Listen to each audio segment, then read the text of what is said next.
वकील बहू। जनक पेशे से एक बहुत अच्छी वकील थी, लेकिन कहते हैं ना, बहू कितनी भी बड़ी तोप क्यों ना हो, सास के सामने तो भीगी बिल्ली ही होती है। अरे जनक, क्या बात है। आज रोटी नहीं मिली अभी तक। ये तेरा कोर्ट नहीं है जो आज फैसला ना हुआ तो कल की तारीख मिल जाए। रोटी तो रोज वक्त में चाहिए। हाँ। माँ जी, रोटी तो कब की बन गई। मैंने आपको कहा तो खाना खाने के लिए, आपने शायद सुना नहीं होगा।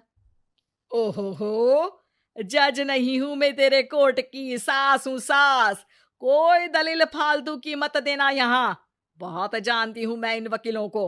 अपनी बात ऊपर रखने के लिए झूठ बोलने में जरा भी नहीं सोचते। तभी वहां जनक के ससुर आ जाते हैं। अरे भाग्यवान, क्यों बेचारी के काम को कोसती रहती है हमेशा।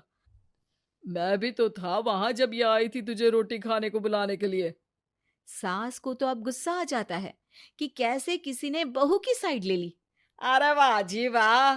वो तो मैं जानती थी कि कोई ना कोई गवाह तो ये पेश कर ही देगी।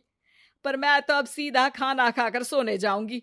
मुझे आदत नहीं है किसी से बहसा बहसी करने की। पता नहीं कैसे ये वकील इतना दिमाग लगाकर खुद तो झूठ बोलते ही हैं, साथ में झूठे गवाह भी ले आते हैं। जनक को सास के ताने सुनने की अब आदत सी पड़ जाती है। एक दिन जनक वकील की ड्रेस पर काला कोट पहनकर कोर्ट के लिए निकल ही रही होती है कि अरे कहाँ चली काला कौवा बनकर। टोक दिया ना। अब कोर्ट तो वकील वाली ड्रेस पहनकर ही जाऊंगी ना। वाह भाई वाह, दामिनी तो मैंने भी देखी है। सन्नी पाजी ने ऐसा ही कोट पहना था और कहा था कि तारीख पर तारीख, तारीख पर तारीख। मतलब कि कोई बात करनी है तो बोलिए, वरना वक्त नहीं है मेरे पास खराब करने के लिए। अरे पता नहीं तुझ में क्या देखा मेरे बेटे ने। सारा दिन वकीलों वाली बहस करती है, भोली भाली सास के साथ। अच्छा सुन, जो इतनी बहस मेरे आगे करती है ना, जरा अपने बॉस से कर ले, जो 1 साल भी ना हुए तेरी शादी को और काले कपड़े पहना दिए। अंदर जा और लाल कोट पहन कर आ, पता तो चले कि नई नवेली शादी हुई है। अरे माँ जी, कोर्ट में मेरा बॉस क्या करेगा? ये तो पूरे देश की ड्रेस है वकीलों के लिए। लेकिन सास तो ठहरी सास। अच्छा, तो कोई जरूरत नहीं है 2-4 साल कोर्ट जाने की। शादी थोड़ी पुरानी हो जाए तब इजाजत दे दूंगी मैं तुझे काले कपड़े पहनने की। अब क्या था, मन मारकर जनक को लाल रंग का कोट पहनकर कोर्ट जाना पड़ता है। उसकी जाने के बाद आहा, बढ़िया आई पूरे देश की ड्रेस की बात करने वाली। अरे पहना दिया ना लाल कोट। अब सास आए दिन या तो जनक को उसके काम का ताना देती, या फिर उसका काम छुड़वा देने की धमकी। तंग आकर एक दिन जनक पति से कहती है, मैं सोच रही हूँ कि कोर्ट जाना बंद ही कर दूं। अरे क्यों यार, इतना अच्छा करियर है, क्यों छोड़ने की सोच रही हो? अरे लाल रंग का कोट पहनकर जाना पड़ता है।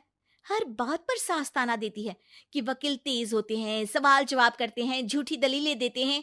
अरे तो ठीक है ना, वो जो कहती है अपनी समझ से कहती है, लेकिन तुमको तो पता है ना कि सच्चाई क्या है। जनक को पति की बात से हौसला मिलता है कि तभी घर पर कुछ लोग आ जाते हैं। अरे आइए आइए पंच साहब, कैसे आना हुआ? अरे भाई साहब, सुना है कि आपकी बहू वकील है। तभी वहां सास आ जाती है। हाँ है तो, लेकिन क्या हुआ? फिर कहीं बहस कराई क्या? अरे हम तो खुद दुखी है उसके व्यवहार से। अरे भाभी जी, आपको तो पूरा मोहल्ला जानता है कि आप कितना बोलती है। फिर हम यहाँ बहू रानी की कोई शिकायत नहीं, बल्कि अपनी परेशानी लेकर आए हैं। ससुर जी खुश हो जाते हैं। हाँ हाँ, मैं भी बहू को बुलाता हूँ। जनक वहां आती है, सबको नमस्ते करके बैठ जाती है। बहू रानी, हमारे गांव में बड़ी मुसीबत आ गई है। अब तो पूरे गांव की जिम्मेदारी मानो तुम्हारे कंधों पर है। अरे ना ना, इससे तो घर की जिम्मेदारी पूरी नहीं होती। ये गांव की जिम्मेदारी क्या लेगी? भाभी जी, आप चुप हो जाओ। यहाँ पढ़े लिखे लोगों की बात हो रही है। आप जाओ, जरा रसोई से सबके लिए चाय लेकर आओ। मैं कॉफी लूंगी। हाँ हाँ, वकील साहिबा के लिए कॉफी। सास सर पैर सब पटक कर वहां से निकल जाती है। बहू, गांव में पानी नहीं आ रहा है, पड़ोसी राज्य ने हमारा पानी रोक रखा है। इसका मामला तो बड़े कोर्ट में चलेगा पंच जी, लेकिन ऐसा क्यों? वो राज्य हम लोगों से पानी के पैसे मांग रहा है।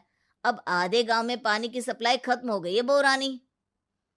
अच्छा पंच साहब, बात गांव की है तो मैं जरूर केस लड़ूंगी। यहाँ एक बार फिर सास की एंट्री हो जाती है। अरे वाह जी वाह, ये काम करवा लो आप हमारी बहू से, बहुत अच्छा करती है। मैं हूँ सीधी सादी सास। इस लड़की ने कैसे लड़ लड़ कर मुझे साइड कर रखा है, ये तो अब आपको पता चल ही जाएगा। अरे भाभी जी, आपकी आवाज तो पूरे गांव को सुनाई पड़ती है जब आप बहू रानी को सुंदर वचन सुना रही होती हैं। अरे वकील बहू मिली है, फक्र करो फक्र। हाँ जी हाँ, सारी फकर तो हम लोग ही करें। खैर, अब जो केस लड़ेगी और पानी गांव में आ जाता है तो पंच साहब लिख कर देना होगा कि हैंड पाइप में सबसे पहले मेरी बाल्टी और घड़ा भरेगा। अरे फिर तो हम बहू रानी के नाम पर घर पर ही सप्लाई दे देंगे, लेकिन ये इतना आसान नहीं है। बहू, गांव के पास अभी वकील करने की भी पैसे नहीं है तो। अरे पंच साहब, ये मेरे गांव का मामला है, मैं आपसे एक भी पैसा नहीं लूंगी। सास को बहू की बात पर गुस्सा आ जाता है, लेकिन सबके जाने के बाद झनक मन लगाकर गांव की परेशानियों को दूर करने में लग जाती है। और वो दिन भी आता है कि झनक केस जीत जाती है। अरे आज तो प्लम्बर आकर घर तक पाइप लगा गया है। खुश हो जाओ, मेरे कारण तुम लोगों को घर के अंदर ही पानी मिल जाएगा।